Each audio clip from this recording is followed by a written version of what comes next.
Meron ako napansin ditong tricycle guys, kaya tinabihan ko. Angas ng sidecar ni bossing oh.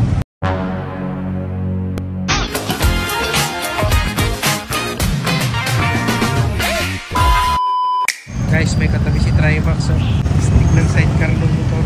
Dito kami sa Binalonan. Hi guys, for today's video, pumasyal nga kami dito sa bayan ng Binalonan para silipin yung kanilang food bazaar. Nabalitaan din kasi namin na madami na nga daw nagtitinda dito tuwing gabi. Kaya naman kung mahilig kang mag food trip tulad namin, isa ito sa marirekomenda ko na puntahan ninyo tuwing gabi dito sa bayan ng Binalonan. Sobrang dami nyo nga talagang pwedeng pagpili ang mga pagkain dito, tulad na nga lang nitong takoyaki, meron silang chicken pastil, chow fan. At kung sakaling mahilig ka naman sa mga chicken wings, try mo dito sa American Wing House. At kung shawarma lover ka naman, hindi mawawala dito yan dahil sobrang daming stall dito na nagtitinda ng shawarma. Actually guys, ikaw na nga yung mahihirapan kung saan ka nga bibili.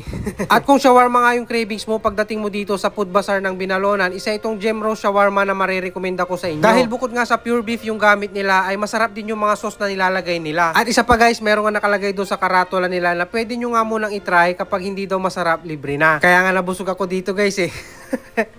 Joke lang. Pero seryoso guys, masarap yung shawarma nila dito sa gem roast, kaya subukan nyo kapag nagawi nga kayo dito sa food bazaar ng Binalonan. Pero ang tip ko sa inyo guys, kapag bibili kayo dito sa gem roast shawarma, piliin nyo na yung buy one take one na 109 pesos lang. Dahil sobrang sulit na talaga guys, sa presyong 109 meron ka lang 2 pirasong shawarma. At kung sakaling pampalipas oras naman na pagkain yung gusto ninyo, try ninyo itong crispy kasaba ni kuya, para kung sakaling nagdi-decide kayo kung saan nga kayo kakain, meron kayong pampalipas oras na kinakagat-kagat habang naglalakad nga dito. Sobrang sulit na ito guys, dahil bukod nga sa masarap at malutong, mura lang to dahil 15 pesos lang isang piraso.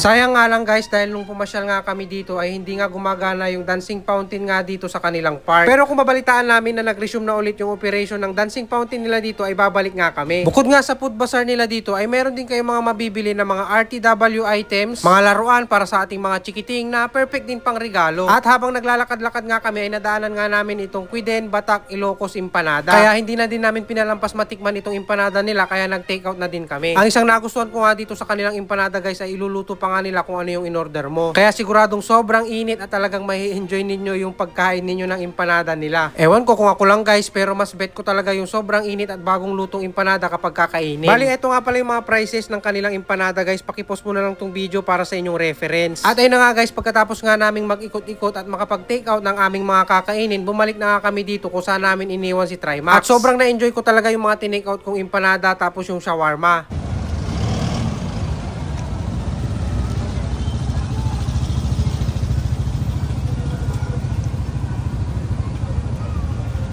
At pati nga itong sinanong ay sobrang na-enjoy na din itong binili niyang takoyaki na siya nga lang yung umubos. Grabe no guys, lakas kumain no. Basic niya lang ubusin niyang 8 pieces ng takoyaki guys.